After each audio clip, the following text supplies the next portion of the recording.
तो उसी हॉस्टल में एक लड़की थी नॉर्वे की, तो हम सबकी दोस्ती हुई थी। तो नॉर्वे वाली लड़की मेरे को शाम को बोलती कि भाई चलना पार्टी करने चलते हैं आज शाम को, और मेरे को रेस्ट करना था क्योंकि मेरे को था कि मेरी कमर ठीक हो जाए, मैं फिर वॉल्केनो बोर्डिंग करनी है मेरे को। मैं बोला तू जा, नहीं मैं नहीं जा रहा पार्टी करने। हमने लंच साथ करा था तो वो सोची थी शाम को भी चले गए, तो मैंने मना कर दिया उसे।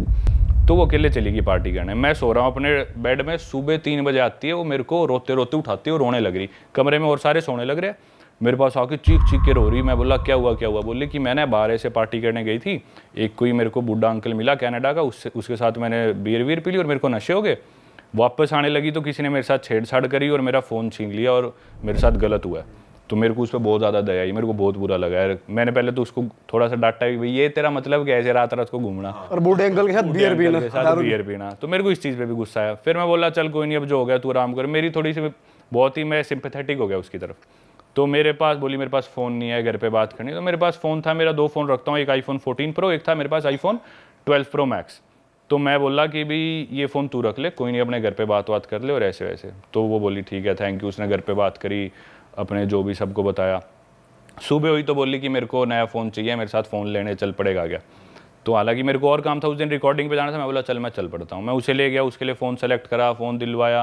वो फ़ोन कल आना था, उधर भी उसकी मदद करी, फिर उसे खाना दिलाया, वापस ले। भाई मैंने उसकी 2 दिन पूरा ध्यान रखा उस लड़की का। उसके साथ जो हुआ 2 दिन बाद उसने नया फ़ोन ले लिया मेरे को, उसने मेरा फ़ोन लौटा दिया, मेरा फ़ोन भी ख़राब करके दिया उसने। वो वापस आया, उस पर 15,000 रुपये खर्चा आया। छोड़ो चलो, फ़ोन दे दिया। अब क्या हुआ कि नेक्स्ट डे हमें जाना था वॉल्केनो बोर्डिंग करने। वो अपनी जाके फ़ीस दे आई और मैं बोला कि मैं फ़ीस नहीं दे के आया। बोली मैं ना खाने जाने लग रही हूँ। और वो खाने वाला रेस्टोरेंट था हमारे हॉस्टल से 300 मीटर दूर, और जहाँ पे वॉल्केनो बोर्डिंग की वो फीस रजिस्टर कराना था, एक दिन पहले कराना होता है, वो था 350 मीटर दूर, 50 मीटर दूर था सिर्फ उस रेस्टोरेंट से, और हमारे हॉस्टल से भी 350 मीटर दूर। तो मैं बोला यार मेरा तो मैं रेस्ट कर रहा हूँ ताकि कल मेरी कमर परफेक्ट हो जाए, ये ले पैसे, ये ना मेरी वॉल्केनो बोर्डिंग की फ़ीस पकड़ा दियो। तो बोली लड़की बोली sorry but I am not going there, I am going to have my lunch, I don't want to walk 50 extra metres. मतलब वो लड़की बोल रही है मैं तेरे लिए 50 मीटर एक्स्ट्रा क्यों चलूँ, मैं क्यों तेरे पैसे दूँ। बोली नहीं तू खुद दे आ। मतलब भाई मेरा उस दिन मेरे को इतना बुरा लगा ना यार। तो बताओ अपन कितना ज़्यादा किसी के लिए करते हैं कई बार। भाई ये क्या सीन है यार। भाई इंडियंस ना बहुत दिलदार हैं, बाहर के लोग नहीं है यार। भाई ये थोड़े चोर भी होते हैं, चोरी भी होती है हाँ। जैसे हम भी गए थे लंदन घूमने, हम भी एक डॉम में रुके थे भाई। हम मतलब पार्टी वार्टी करके हमने सोचा कि हम थोड़ा और आगे निकलते हैं, पहले हॉस्टल में चिल करा थोड़ा, फिर हम चले गए। तो जब हम वापस आए ना तो हमने देखा भाई हमारे 1-2 सामान हमारा गायब है।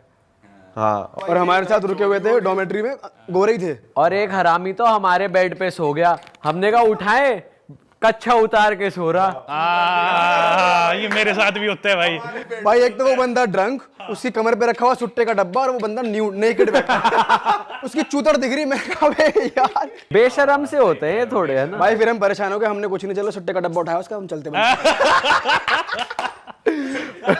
अच्छा परम भाई आप देखो 70 कंट्रीज आपने ट्रैवल करी हुई है, तो कोई ऐसा कल्चर आप कहीं गए हो, आपने देखा हो कि भाई ये कल्चर तो बहुत ही ज्यादा अलग है जो लोग फॉलो करते हैं? भाई अलग से अलग कल्चर देखे, अलग से अलग लोग देखे, हर सेक्सुअलिटी के, ओरिएंटेशन के, माइंडसेट के।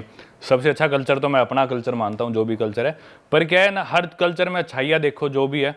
और एक चीज़ ना बहुत ज़्यादा जो मैंने ट्रैवलिंग से ही सीखी, भाई कई कल्चर्स बिल्कुल अपोजिट होंगे पर अपने लिए वो चीज़ बहुत अजीब है। जैसे वो इथोपिया मुर्सी ट्राइब में गया था, औरत अपना होठ काट के उसमें प्लेट डाल लेगी और वो सोचते कि भी ज़्यादा सुंदर लग रही हूँ, मेरा होठ बड़ा होगा, होठ में छेद बड़ा होगा। तो 2 आदमी लड़ेंगे, एक आदमी मर जाएगा, जो जीतेगा आदमी वो अपनी पसंद की लड़की गाँव से चूज़ करेगा, उसके बाद उसकी शादी हो जाएगी। ये चीज़ बहुत अजीब है।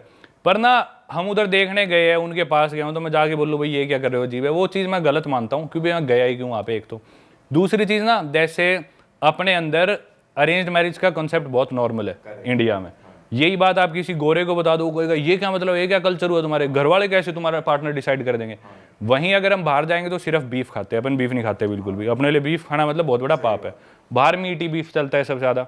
तो देखा जाए ना तो मतलब हर कल्चर अपनी जगह ठीक है। वो बीफ खाते हैं ठीक है भाई, उनको वो अवेलेबिलिटी है, उनको अपने हिसाब से शादी करनी है, करो। उनका जो लाइफस्टाइल है, एनवायरनमेंट है, उसको देख के उन्होंने डेवलप किया। हमारे कल्चर अपनी जगह। तो भाई अजीब वगैरह होती है, सारी तरह के लोग देखे, ओपन मैरिजेस देखी है, और कई 70 साल के लोग हैं, कभी शादी नहीं करी, बहुत खुश है, पर ज़्यादातर ऐसे होते हैं डिप्रेशन में है। तो सारी तरह के लोग देखे हैं, सब चीज़ें अपनी जगह वो ठीक है, अपनी जगह अपन ठीक है। भाई आपने टर्म बोला ओपन मैरिजेस, ये क्या चीज़ है और ये कैसे प्रैक्टिस करते हैं? ओपन मैरिज होती है भाई जब आपकी शादी होगी, but then you're still looking for new sexual partners, मतलब पति भी और पत्नी भी। तो आप चाहे शादी हो चुकी, हम एक दूसरे से कमिटेड है, जो इमोशंस है वो हम सिर्फ पति पत्नी आपस में शेयर करेंगे, उसके अलावा जो भी नीड्स है वो हम बाहर सीख कर सकते हैं किसी और पार्टनर से। आपको इनवाइट किया किसी ने? नहीं भाई, मेरे को एक लड़की मिले बहुत है मेरे को। एक लड़की थी, वो थी यूएस की, तो उसके साथ मेरे को मिली वो फ्रैंकफर्ट जर्मनी में। तो उसके साथ ऐसी बात चल पड़ी, तो मैं बोला कि भाई अच्छा कौन कौन है घर में, किसके साथ रहती हो? तो बोली I live with my nesting partner. Nesting partner, मैं बोला वो क्या होता है? बोली नहीं, नेस्ट मतलब हमारा घोंसला, और मेरे घोंसले में जो मेरा पार्टनर रहता है वो, तो हम उसे नेस्टिंग पार्टनर बोलते हैं। तो मैं बोला इजंट ही योर हस्बैंड और योर बॉयफ्रेंड? बोली no, he is my nesting partner. मैं बोला ऐसा क्यों?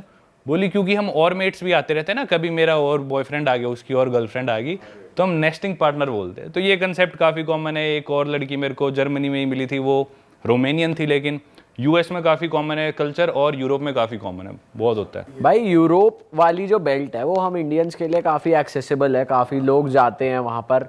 और आप दोनों बेल्ट कवर कर चुके हैं, अमेरिकन बेल्ट भी कवर करी है जो इंडियन ज़्यादा नहीं जाते, और ये वाली बेल्ट भी आप कवर कर चुके हैं। तो मुझे डिफरेंस बताओ ज़रा अमेरिकन और यूरोपियन में। अमेरिकन्स क्या है, एनवायरनमेंट को लेके इतने ज़्यादा ध्यान नहीं देते, ज़्यादा प्लास्टिक यूज़ करेंगे, थोड़ा बहुत कचरा भी कर देंगे, ज़्यादा फ्लाइट्स लेंगे, शिप्स लेंगे, जो मन में आएगा वो करेंगे। थोड़े सन की टाइप है कि इस वे में कि भी हमारी मर्जी हम कुछ करें।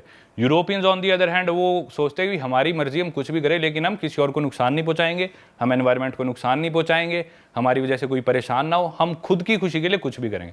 यूरोपियंस का ये माइंडसेट है। तो उनको जो भी करना होगा ना, वो कहेंगे कि नहीं हम प्लेन्स नहीं लेंगे, एनवायरनमेंट को नुकसान पहुंच रहा है, जो CO2 एमिशन होती है बहुत ज़्यादा होती है, हम शिप्स नहीं लेंगे, हम क्रूज नहीं लेंगे, हम कचरा नहीं फेंकेंगे। वो बहुत ज़्यादा इस तरह के यूरोपियंस। हम बस और ट्रेन यूज़ कर लेंगे, पब्लिक ट्रांसपोर्ट लेंगे, साइकिल चलाएंगे, गाड़ी नहीं लेंगे। अमेरिका में शौ ऑफ बहुत ज़्यादा है, पैसा बहुत ज़्यादा है। अमेरिका की इस तरह की सोसाइटी है। वैसे क्राइम मुझे लगता है अमेरिकन में ज़्यादा है। अमेरिका में ज़्यादा है। जैसे कोलंबिया वगैरह आप गए हो भाई, वहाँ पे हमने बहुत ज़्यादा डॉक्यूमेंट्रीज भी देखी हैं, और ये नार्कोस वगैरह भी देखा है कि बैग में स्लिप कर देते हैं। हाँ भाई, कोलंबिया से रिलेटेड किस्सा बताता हूँ आपको, बढ़िया, मतलब काफ़ी किस्से कोलंबिया के, तो पर एक काफ़ी इंटरेस्टिंग। कोलंबिया एक कंट्री है साउथ अमेरिका कॉन्टिनेंट में, उसकी एक सिटी है मेदेजीन। स्पेलिंग में उसमें डबल एल आता है, मेदेलीन होता है, लेकिन कोलंबियन स्पेनिश में ल को ज बोलते हैं, तो मेदेजीन। वो शायद उसकी मेन सिटी है ना उस कंट्री। मेन कैपिटल तो बोगोटा है, पर मेन सिटी टूरिस्ट ज़्यादा मेदेजीन में आते हैं, शायद बोगोटा से ज़्यादा आते हैं। वहाँ के कुछ फेमस सिंगर्स वगैरह भी है, मालूमा वगैरह, ये सब वहाँ के हैं। हाँ, पर Pablo Escobar was from Medellin as well. तो उस सिटी में भाई, वो सिटी ना यूँ माना जाता है कि पूरे अमेरिकाज की या वर्ल्ड की भी सबसे सुंदर लड़कियां माना जाता है वहाँ की है। सबसे ज़्यादा ड्रग्स जो भी है, कोकेन सारी कोलंबिया से आती है, उसका बेचना और कंट्रोल वो सारा मेदेजीन में होता है, सारी चीज़ें वहीं पे। तो एक नया ड्रग चला हुआ है, उसका साइंटिफिक नेम तो है स्कोपोलामीन, कॉमन नेम है उसका डेविल्स ब्रेथ। वो कोलंबियन ड्रग है, कोलंबिया में उगता है वो ड्रग अगर मान लो भाई आपके सिस्टम में चला गया ना दीपक भाई, लेट से मैंने आपकी पानी में मिला दिया, या आपके किसी तरह आपके अंदर चला गया, तो 1-2 दिन तक आप ना हिप्नोटाइज से हो जाओगे, आप होश में रहोगे, लेकिन आपको पता नहीं आप क्या कर रहे हो, जो मैं कहूँगा ना वो करोगे। अच्छा। 1-2-3 ढाई 1 दिन तक उसका नशा रहता है, तो आप उसके नशे में रहोगे। और वो नशा ना, मतलब थोड़ा सा वो ड्रग आपके अंदर चला जाए तो वो आप पे असर कर देता है। तो वहाँ पे बहुत ज़्यादा चला हुआ है कि ना क्लब्स में लड़कियाँ या कोई भी आदमी आपकी ड्रिंक में डाल देगा, वो स्पाइक कर देते हैं। या आप सड़क पे चल रहे हैं, आपको किसी ने विजिटिंग कार्ड दिया, आपने विजिटिंग कार्ड पकड़ा, वो फेंक दिया, लेकिन कार्ड पे वो ड्रग लगा था, वो आपके हाथ पे लग गया, तो आपके बाद में आपने मुंह साफ करा तो आपकी नाक से आपकी बॉडी में चला गया। वो ड्रग ऐसा जाता है भाई, उसका इतना मिसयूज़ करते हैं लोग वहाँ पे। मैं आपको स्टोरीज बताता हूँ, मेरी आंखों देखी।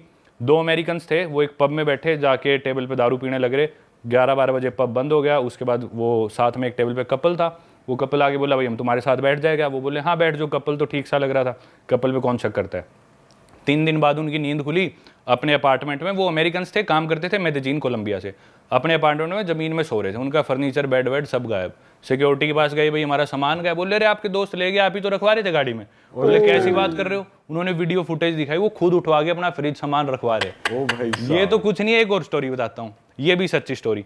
एक आदमी था, वो भी था अमेरिकन, वो आया क्लब में, उसकी किसी लड़की से बात हुई, मेदेजीन सिटी की बात है, मैं 1 महीना रहा वहाँ पे।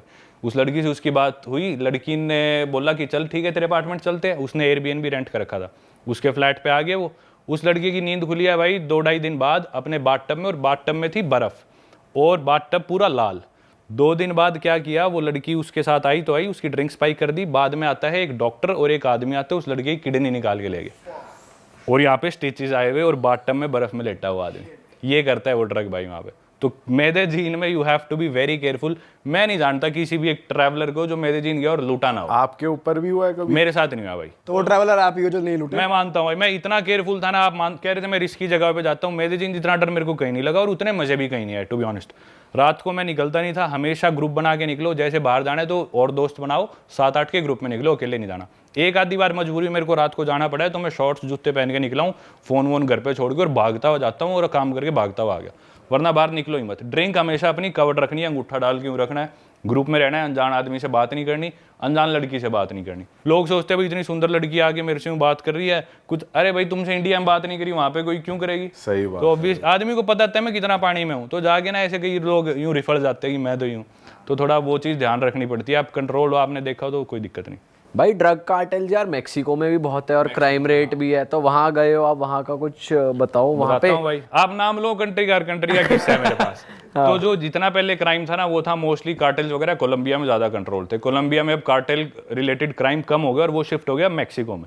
तो मोस्टली जितने भी कार्टेल थे वो मैक्सिको में। मैक्सिको का जो ड्रग लॉर्ड है मेन वो है एल चैपो, जो कि अमेरिका में शायद कोलोराडो की जेल में लाइफ सेंटेंस उसे मिली हुई है। पाब्लो एस्कोबार तो कोलंबिया में बट अभी भी उसकी कार्टेल चल रही है। हाँ वही बता रहा हूँ मैं, उसी पे आ रहा हूँ। उसकी कार्टेल है सिनालोआ कार्टेल। तो मैं एक सिटी में रहा था ग्वादलाहारा, जो कि मैक्सिको में है, उधर भी मेरा 1 महीना। उस सिटी में ही वो ऑपरेट करती है, उसके आसपास आउटस्कर्ट्स में सिनालोआ कार्टेल। एल चैपो भाई इतना इन्फ्लुएंशियल आदमी है, उसके लड़के को पुलिस ने पकड़ लिया था 2-3 साल पहले, शायद 2019 की बात है, कोविड से पहले की। तो भाई उसके कार्टेल ने आर्मी पे हमला कर दिया, देश की पुलिस पे, सड़कों पे लोगों को मार रहे, गाड़ियां पकड़ ली। तो मतलब इतना प्रेशर आ गया प्रेसिडेंट पे, उसके लड़के को छोड़ना पड़ा। अरे वाह, आपने ये वीडियो यहाँ तक देख ली भाई, तुमने हमारी मेहनत सफल कर दिया। तुम ही लोग हो असली रियल हिट। और अगर आपको बहुत मजा आ रहा है ऐसी क्लिप्स में, ऐसी वीडियोस में, तो फटाफट जाइए प्लेलिस्ट पे, बिंज वॉच कीजिए, सारी वीडियोस देख डालो और मौज काटो। That is it. हम मिलेंगे नए पॉडकास्ट में, नई क्लिप में। Till then bye bye, see you, take care, do subscribe. Best of real talk online. Okay, bye bye.